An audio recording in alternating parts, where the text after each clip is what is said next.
Hi, I'm Mike Rooney. Today's free art lesson is on plein air tips. It's just stuff that I have learned after painting outside for so long, some things that'll really make it easy for you to go outside and be able to get the subject matter on the canvas, because plein air painting is different than studio painting in several ways, and you get a different result, I think, outside. You go outside, you're leaving the comfort of your studio. You don't have the jazz playing. You don't have the wine or the Gatorade over there. It's wild and windy out there. Sandstorm might come up on the beach. Who knows? It's crazy. People talking to you. So there's some things that I've found out that make life a whole lot easier. So I just want to talk about a few of those things that if you go outside and paint, it'll just make the whole job easier.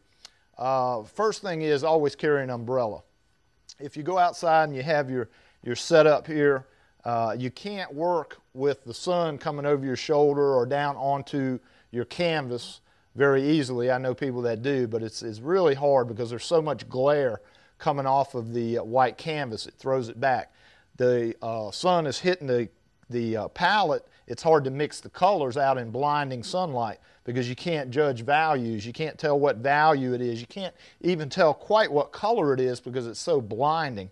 So have you an umbrella. I mean, I used to carry a beach umbrella that I put on a piece of PVC pole to put it higher than I am so I wouldn't have to duck under it.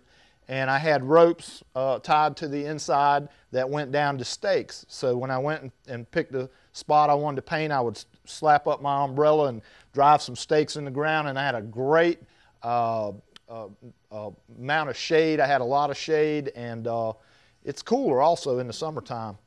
So be sure you do that so you can judge your colors and stuff. Some other things that I found really helpful is when you're out there and you're looking at your subject matter, if you'll take an old pair of glasses, like I need reading glasses now, and what I do is I just take these, like I need them to read up close, but I put the glasses on and it blurs everything. I've got these are 125s, I think, but I don't need them for distance, so when I look through them, everything gets real blurry, and that's the way you want to block in. When you start painting a painting, you don't want to start doing, if you're doing a street scene, you don't want to start painting the people. You want to look and squint and fuzz and blur your eyesight, so all you do is pick up these shapes of buildings and the street, and you want 5 or 6 or 7 big shapes. This is great. I don't know that I'd do the whole painting with these on because you might go blind, but just putting them on at the first, if you can see things far away but can't see close, this will work. If you're the other way around, I heard you could take your glasses off and you can't see far away, so it'll blur everything. So I put these on maybe sometimes if I've got a really difficult subject, and I'll just kind of squint or hold them out in front of me and I'll block in the big shapes. So that's a neat little trick for blurring it. If you have 20/20 eyesight like I do, it's good for blurring the far away things. Now another thing is you go outside and you've got all this stuff you want to paint. You're at the beach and you want to do the pier, you want to do the people playing in the water, you want to do the beach houses, you want to do the dune. You can't do that. You have to pick one thing to paint. So this is one of my business cards that I cut a hole in, and I will look through it. So these are simple things, but sometimes people don't carry them. But look how light mine is. I don't even have one of those little gray ones. I just use a business card, and I can cut it to whatever size format that my painting is, and I can look around, and I can zoom it in and out. I was surprised some people didn't even know they could zoom them in and out. You zoom it in and out to frame the picture and get the best composition. So this is awesome. You can carry around a whole bunch of them, different sizes. They don't weigh anything. Thought that was pretty neat. Another thing is when you're having trouble judging values outside, and you say, oh, I wonder if those trees are darker than the water, or I wonder if those people's jacket is darker than the sky. You can take anything that is colorized. Like this is a piece of a clipboard that I broke into pieces, and I carry them around with me, usually break them into small pieces and carry them in my pocket, but it's blue. So I look at the scene through this blue plastic, and what it does, it gets rid of all the color. Red is no longer red. Now you can use a red one too. I got a piece of, this was a report cover that you get at the office supply store. And what it does, it turns everything shades of red.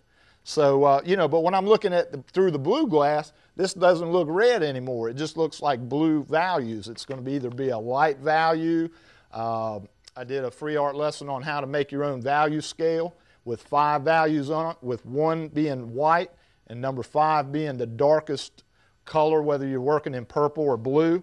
So when you're looking through blue, you're going to have the white shirt. My white shirt's going to be number 1, and then maybe under my hat or my eyes, pupil of my eyes will be number 5. But everything is shades of blue with this, so it gets rid of all that color, because color can really throw you off on your values. So you can get red or blue or any other kind of. Sometimes I use little index tabs. When I'm doing classes, I give little index tabs like you put on file folders away to students so that they can have their own little handy-dandy value checker. Always, when you're outside, it goes without saying, always bring bug spray.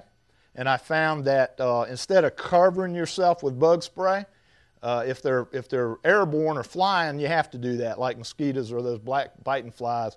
If they're flying around, but a lot of times stuff will crawl up on your leg when you're painting, is if you'll spray a circle, like take the spray, the bug spray, and just spray a circle all the way around yourself, completely encase yourself in a circle of bug spray. They'll come up to that border or boundary, and then they'll turn around and go back the other way. Anytime I'm painting, I do that, because I got in a nest of fire ants or those little biting ants one time, and from then on, anytime I set up and it looks like there might be something down there, I just spray a circle around myself.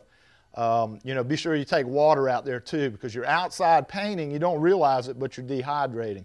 You're sweating and you're not rehydrating, and most of the time you're by yourself painting, you don't want to pass out, fall out or something. So, these are just a few really simple tips that'll help you to not only block in your painting, but also keep from getting bug bites and sunburned and making your painting too light or too dark, because you've got too much sun on your canvas. Hope you enjoyed today's free art lesson, and if you'd like to see more about my stuff or me, just go to MikeRooneyStudios.blogspot.com.